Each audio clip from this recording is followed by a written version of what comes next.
사도신경으로 신앙을 고백합니다. 나는 전능하신 아버지 하나님 천지의 창조주를 믿습니다. 나는 그의 유일하신 아들 우리 주 예수 그리스도를 믿습니다. 그는 성령으로 잉태되어 동정녀 마리아에게서 나시고 본디오 빌라도에게 고난을 받아 십자가에 못 박혀 죽으시고 장사된 지 사흘 만에 죽은 자 가운데서 다시 살아나셨으며 하늘에 오르시어 전능하신 아버지 하나님 우편에 앉아 계시다가 거기로부터 살아있는 자와 죽은 자를 심판하러 오십니다. 나는 성령을 믿으며 거룩한 공교회와 성도의 교제와 죄를 용서받는 것과 몸의 부활과 영생을 믿습니다. 아멘. 229장 찬송합니다.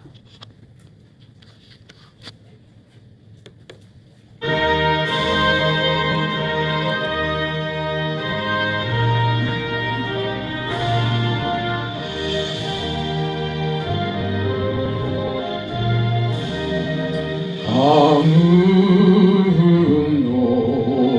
높고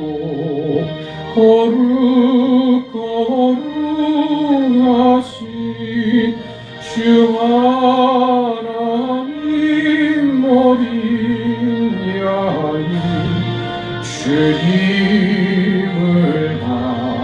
당했네. 이는 날 위하여 십자가 위에서 못 박히사 깨뜨리신 주님의 몸일세. 이는 날 위하여 영광을 받으사 주가 진이 대신 흘린 주의 보혈일세. 이는 주가 지금 나에게 주시니 영생하는 양식이요 마시는 잔일세. 심히 사모하는 떠나셨던 주님 속히 세상 다시 올 때 반가이 뵙겠네. 우리 그때까지 십자가를 지고 주의 자비함과 은혜 널리 전하세.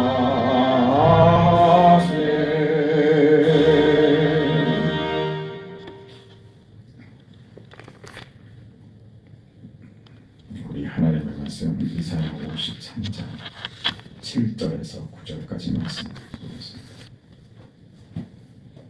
이사야 53장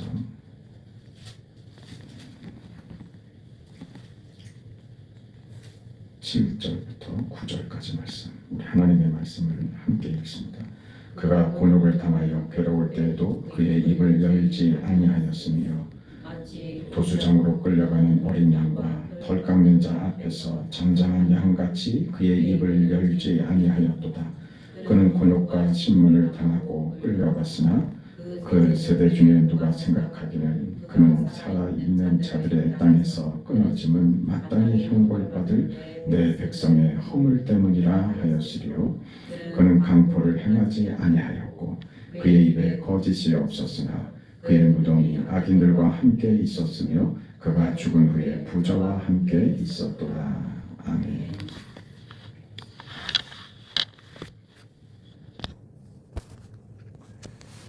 예수님이 우리 죄를 짊어지시고 억울한 죽음을 맞이하시지만 좀 침묵하십니다. 그가 곤욕을 당하여 괴로울 때에도 그의 입을 열지 않았다. 털 깎는 자 앞에서 잠잠한 양같이 그의 입을 열지 않았다. 침묵하신 것이죠. 예수님께서 침묵하셨다는 것은 누구를 비난하지 않았다는 것입니다. 그 십자가를 죽음을 누구를 비난하는 대로 쓰지 않았습니다. 누구를 원망하지도 않습니다. 변명하지도 않고 그 억울한 죽음에 분노하지도 않으십니다. 그를 죽인 자들에게 보복을 하는 어떤 뉘앙스도 어떤 마음도 없으십니다. 마치 털 깎는 자 앞에서 잠잠한 양같이 침묵하십니다. 우리는 예수님의 십자가, 그 십자가의 죽음, 그러면 그 예수님의 죽음의 여러 가지 이름들을 여러 가지 표현들을 거기다 갖다 붙이는데, 우리가 흔하게 하는 예수님의 십자가 죽음은 희생이며 인내며 겸손하시며 우리를 용서하시고 하는 이런 내용들을 예수님의 고난의 그 설명으로 갖다 붙이는데, 사실 그거는 드러난 표면적인 그 현상들이고 우리 눈에 보이는 표면적인 가치들입니다. 그것이 그 자체로 의미가 있긴 하지만 본래 내용은 침묵입니다. 예수님의 고난의 그 내용은 침묵입니다. 침묵이 예수님 십자가의 중요한 내용이 됩니다. 그걸 우리가 침묵하셨다는 것을 놓치고 다른 말들로 장식품처럼 예수님의 십자가와 고난을 그렇게 치장하면 우리가 표현하는 이런 내용들, 희생과 얼마나 아프셨을까, 얼마나 고통스러우셨을까, 그 길에 주님이 겪으셨을 그 수치와 분노감이 어땠을까, 이런 이야기들로 십자가를 치장하기 시작하면 마치 내용을 잃어버리고 포장지만 남는 격이 되버리고 맙니다. 침묵하신 예수님, 그 침묵의 내용이 무엇인가를 깊이 아는 것이 예수님의 십자가 죽음을 기억하는 진정한 의미가 될 것입니다. 내용을 잃어버리면 그것은 실제로 우리가 그 가치를 놓치게 되는 것이기 때문에 예수님의 십자가 죽음, 우리 성경에서 예수님께서 그 죽음을 맞이하시는 것이, 죽음을 받아들이는 것이 무엇인가 하는 것, 성경이 가르치고 성경이 드러내고자 하는 그 예수님 죽음의 그 침묵의 내용을 따라가야 할 것입니다. 성경이 하고 싶은 예수님의 침묵의 뜻은 예수님이 아니면 할 수 없는 일, 예수님만이 하실 수 있는 일, 아니 예수님만이 하셔야만 하는 일, 그 일을 하셨다, 그겁니다. 당신이 받을 운명과 당신이 살아낼 그 삶을 원망이나 누구를 비난하는 것으로 소비하지 않고 그걸 받아들이시고, 그래서 그 자리에, 그 운명의 그 자리, 억울한 죽음의 자리에 주님은 아무 말씀을 하지 않으신 것입니다. 침묵하신 것이죠. 누구의 도움을 받을 수도 없고 누가 대신할 수도 나눌 수도 없는, 안 하면 안 되는, 예수님만이 하셔야만 하는 그 일을 하시는 겁니다. 그래서 침묵하신 겁니다. 누구도 이해를 못하죠. 오늘 우리의 인생과 우리의 현실을 우리도 그렇게 살아가는 겁니다. 여기서 예수님의 침묵을 배우지 못하면 우리는 우리 인생에서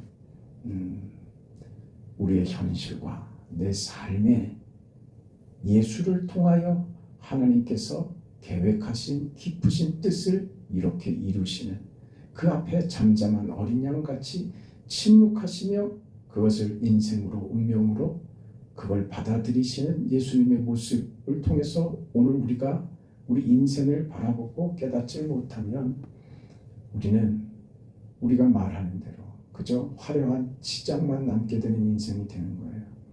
내 인생에 이랬다 저랬다, 화려함이나 어떤 비참함이나 속상한 얘기들로 내 인생을 장식하려고 들고 말 겁니다. 아무 의미 없는 짓이죠. 그 내용이 뭐냐 이겁니다. 우리 인생에 담을 내용은 무엇으로 우리 인생에 그 내용을 만들어야 하느냐? 침묵입니다.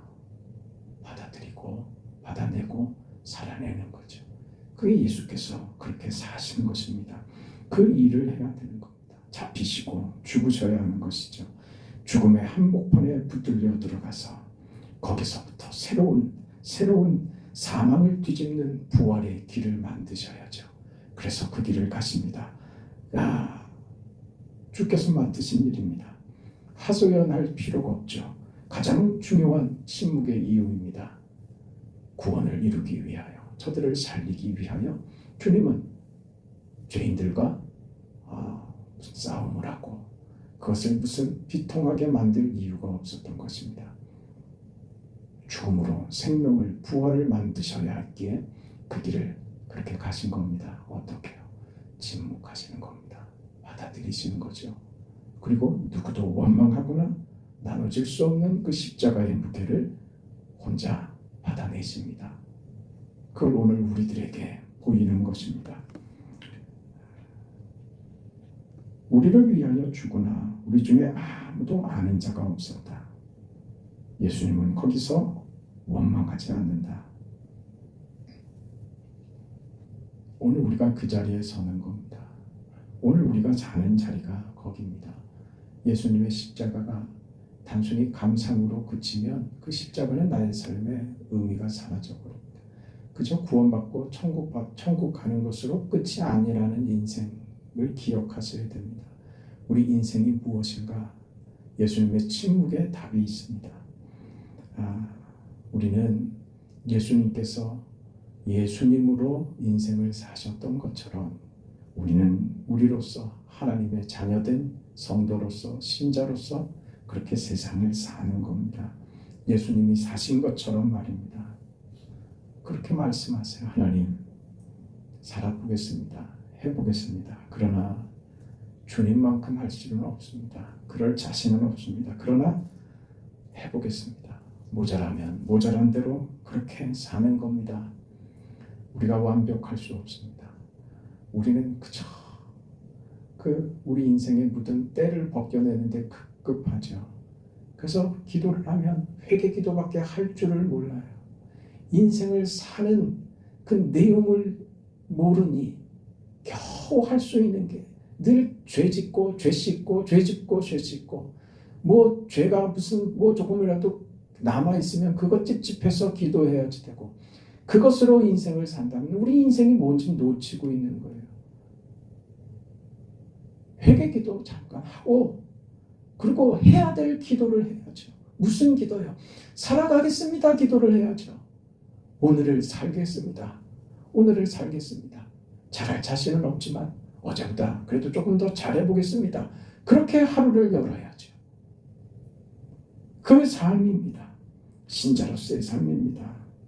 씨름하고 울고 사는 겁니다.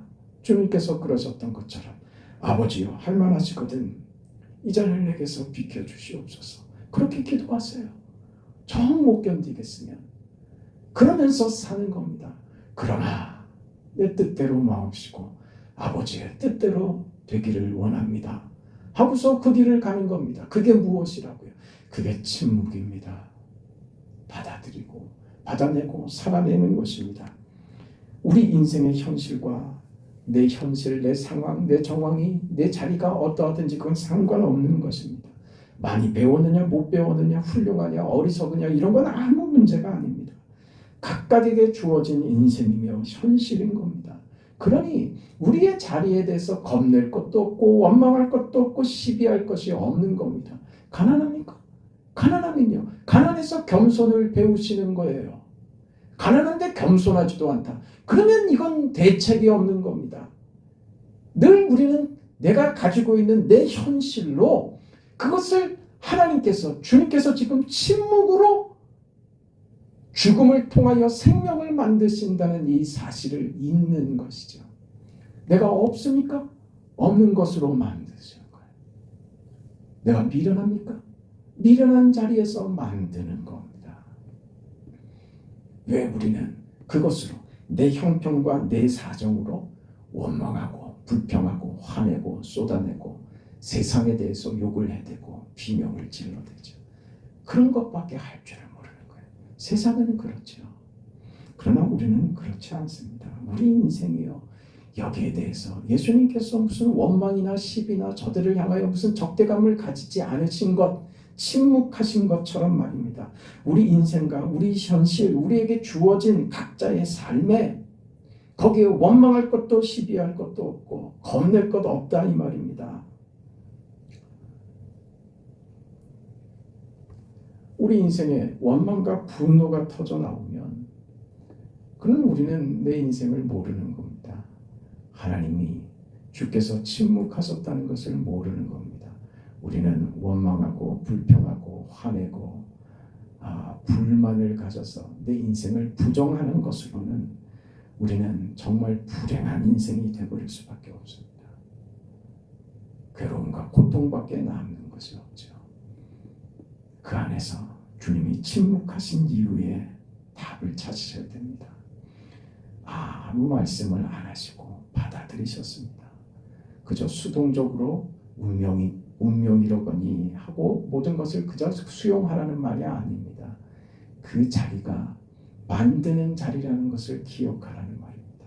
모자란 내 인생의 자리와 한숨 나고 속상한 그 인생의 자리가 하나님이 영광을 드러내시고 우리를 만드시고 우리를 복되게 하시는 이유가 된답니다.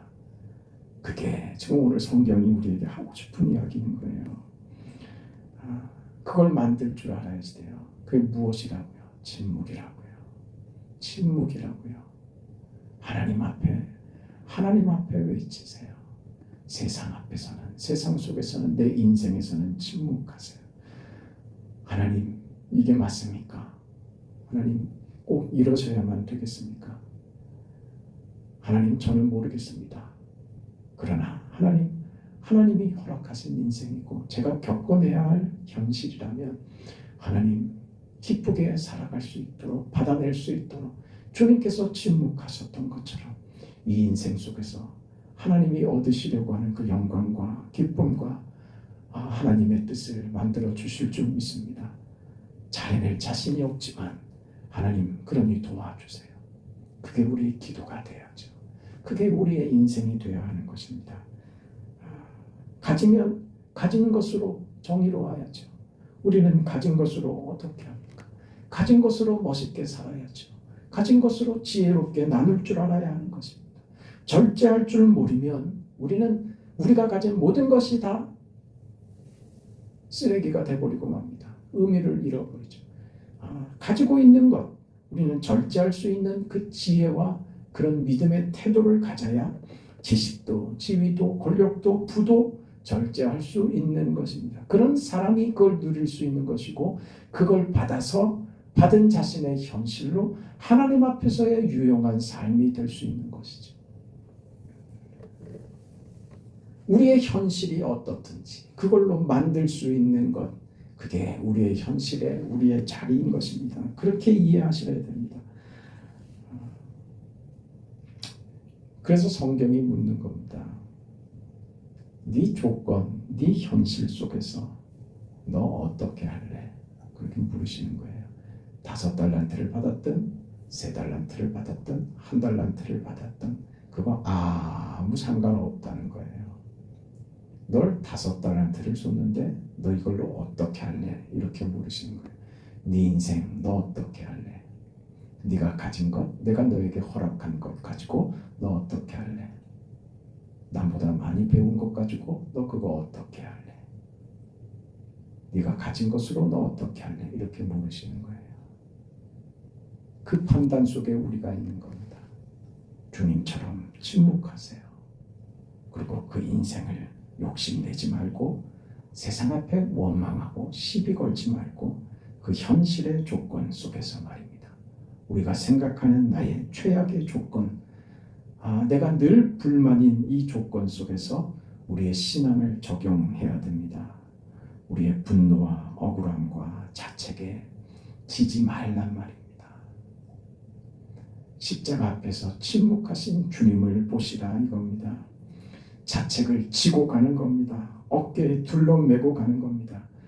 이거 붙잡고 울지 말고 짊어지고 가야 되는 겁니다. 어쩔 줄 모르고 주저앉아 있는 게 아니라 원망하고 시비하고 우울하고 움직이지 못하고 그 자리에 주저앉아서 통곡하는 것이 아니라 화가 나고 속이 상하고 그 어려운 것을 그게 나의 십자가인 줄 알고 짊어지고 가는 것입니다. 그렇게 하루를 살고 또 하루가 오잖아요. 어제는 실수하고 어제는 잘못하고 마음에 들지 않은 것이 많았지만 그건 어제고 오늘은 오늘로 또 살겠다. 그렇게 살아가는 겁니다. 매일매일을.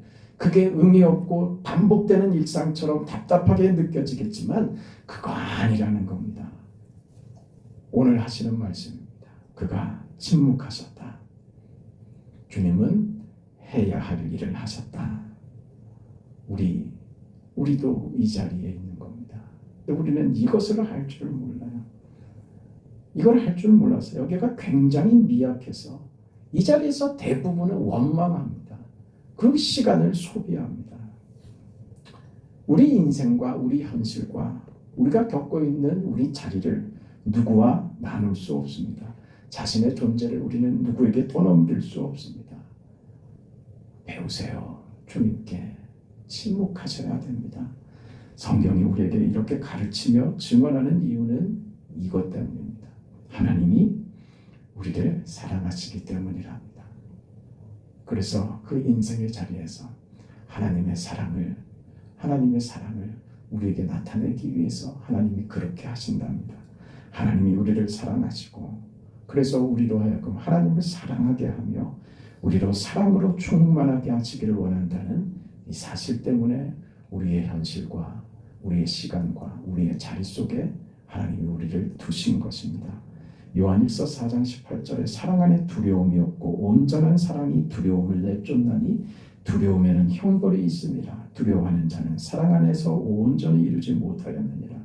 우리 인생에서 우리를 괴롭히는 것은 바로 이 두려움입니다. 막연한 두려움이죠. 내가 제대로 살고 있는지, 내 인생의 끝은 어떻게 되는지. 이 모든 것의 답이, 우리 인생의 그 내가 두려워하는 모든 것의 답이 무엇이라고요? 사랑이라고요. 사랑에는 두려움이 없나니. 하나님의 사랑이 우리에게 두려움을 내쫓는답니다. 그게 하나님의 사랑입니다. 그 하나님의 사랑이 우리에게 이 방식으로 이렇게 찾아온 겁니다. 하나님과 우리와의 관계에서만 사랑이 있습니다. 왜 예수를 보냈다고요? 왜 예수를 보내셨습니까? 우리를 위해서요. 우리를 사랑하셔서요. 하나님이 우리를 위하여 고난과 수모와 왜곡 속에서 하나님의 사랑을 이루셨습니다. 사랑하시기 때문에 오셨고 사랑하시기 때문에 사셨고 사랑하시기 때문에 수난과 고난과 그 왜곡과 비난과 저주의 손가락질 앞에서 침묵하시는 겁니다. 우리를 사랑하셔서 그렇답니다. 그 사랑으로 무엇을요? 우리에게 있는 두려움을 내쫓아 주기 위하여 그러신 것이랍니다. 그겁니다. 우리에게 주님이 원하시는 것 그겁니다. 우리의 어떤 유능함이나 우리의 어떤 완벽함이 아니라 우리의 사랑을 원하신다고 하는 겁니다. 우리 신앙생활하는 게 뭐냐? 이 사랑에 동참하는 것입니다. 사랑은 성경이 분명히 얘기하는 것처럼 사랑은 오래 참는 겁니다. 사랑은 무례히 행치 않고 성내지 않고 악한 것을 생각지 않는 것입니다. 온갖 위험과 시험 속에서 매일 한숨이 나오고 비명이 나오는 속에서 나는 어떤 존재인가? 나는 무엇으로 살 것인가에 대한 답입니다. 무엇이라고요? 사랑하라고요. 사랑이 답이랍니다. 그게 뭡니까? 침묵하는 거예요. 사랑하기 때문에 침묵하신 겁니다. 여러분도 그런 인생 사셨잖아요. 어머니는 그래서 자식을 살리려고 시장 바닥에 가서 맨발 벗고 싸울 수 있는 거예요. 살려야 되니까, 사랑하니까. 그 인생을 경험하시잖아요. 그렇게 살아야 했잖아요. 거기에 무슨 원망이 있고 내 팔자가 뭐 그런 게 어디 있어요. 자식을 살려야 되는데, 자식을 먹여야 되는데 그 마음인 거예요. 그게 침묵이라고요. 그 현실 앞에서 도망가지 않는 거예요. 자식들이 배를 골고 있는 앞에서 도망가지 않고 그 현실에서 원망하지 않고 그럴 시간이 없는 거예요. 그럴 새가 없는 거죠. 그러니 뛰어나가서 뭐래도 하는 거죠. 뭐래도 할 수 있다. 너 먹일 수 있다면 난 뭐든지 할 수 있다. 그겁니다. 그게 하나님이 하시는 일이라고요. 무엇이라고요? 사랑이라. 사랑하기 때문에 뭐든지 할 수 있다고요. 그래서 침묵하셨단 말입니다.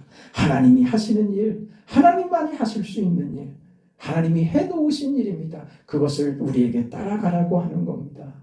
그 인생이 오늘 우리가 살아야 할 인생입니다. 하루하루 우리의 인생을 만드시는 하나님의 사랑의 손길을 기억하세요. 그리고 우리 인생 속에 주님이 침묵하셨다는 것을 기억하시고 그 인생, 그 침묵이 무엇을 만들었는지 기억하시고 여러분, 억지로 이를 앙담으로써 되는 일 아닌가 합니다. 이것이 무엇을 만들 수 있는지 하나님이 내 인생에 함께 하시고 내 인생을 도우신다는 사실을 기억하신다면 원망이나 불평이나 시비하는 우리 인생의 현실과 그 억울한 자리에서 침묵할 수 있을 겁니다. 그때 하나님의 뜻과 영광과 그 하나님을 사랑하는 법을 알게 될 것이며 그때 배우게 될 것이며 하나님이 나를 사랑하심을 확인하게 될 것입니다. 그게 십자가입니다. 그게 십자가입니다. 무슨 억울하고 눈물 나고 힘들고 그걸로 치장하려고 들지 말라고요. 예수의 구원과 그 십자가의 죽음을 치장하는 데 허비하지 말라고요. 우리 인생을 무슨 심파조로 뭘 만들려고 그러지 말라고요. 그 현실을 억울하고 분하고 불공평한 현실 속에서 살아내는 것으로 침묵하는 것으로 답을 얻어내세요. 그래서 살아내세요. 그때 하나님의 사랑과 능하심과 하나님이 우리 인생 속에서 만드신 그 위대한 결과를 확인하게 될 겁니다. 그게 우리 신앙의 삶입니다. 살아내세요. 무엇을 못하겠습니까? 무엇인들 우리가 거부할 수 있겠습니까? 어떤 경우와 어떤 정황에도 우리는 감사합니다. 하나님이 허락하신 인생과 우리의 자리 하나님 감사합니다. 이 자리에서 한번 해보겠습니다. 만족하게 해드릴 자신은 없지만 하나님 한번 해보겠습니다. 그렇게 애쓰고 있습니다. 주님 아시잖아요. 저를 위로하시고 격려해 주세요. 하나님의 격려가 필요합니다. 때로는 이 잔을 피하고 싶을 때도 있지만 하나님 저의 미련한 생각대로 저를 내버려 두지 마시고 하나님 제 인생을 붙들어 주셔서 하나님의 뜻을 이루어 주세요. 그럼 여러분의 인생 되시기를 축복합니다. 자비하신 아버지 하나님, 하나님의 은혜와 사랑을 감사합니다. 고난의 한 주간을 우리가 겪어내면서 오늘 금요일 주님이 십자가에 못 박히신 이 날에 십자가의 죽음 앞에 주님이 침묵하신 이유를 찾게 하심을 감사합니다. 우리 인생과 우리 현실에서 우리가 침묵해야 할 이유를 알게 하시니 감사합니다. 사랑이었습니다. 하나님이 우리를 사랑하신 그 사랑이 침묵하셨고 우리에게 요구하시는 하나님의 그 사랑이 우리에게도 침묵하기를 요구하신다는 사실을 배웁니다. 자비하신 아버지, 미련하게 굴지 않고 믿음으로 살아낼 수 있는 용기와 힘을 우리에게 허락하여 주옵소서. 주님 가신 그 길을 우리도 침묵하며 따라가는 그런 용기 있는 그런 위대한 신앙의 삶을 모두가 살아가게 하여 주옵소서. 예수님의 이름으로 기도합니다. 아멘. 하늘에 계신 우리 아버지여, 이름이 거룩히 여김을 받으시오며 나라가 임하시오며 뜻이 하늘에서 이루어진 것 같이 땅에서도 이루어지이다. 오늘 우리에게 일용할 양식을 주시옵고 우리가 우리에게 죄 지은 자를 사하여 준 것 같이 우리 죄를 사하여 주시옵고 우리를 시험에 들게 하지 마시옵고 다만 악에서 구하시옵소서. 나라와 권세와 영광이 아버지께 영원히 있사옵나이다. 아멘.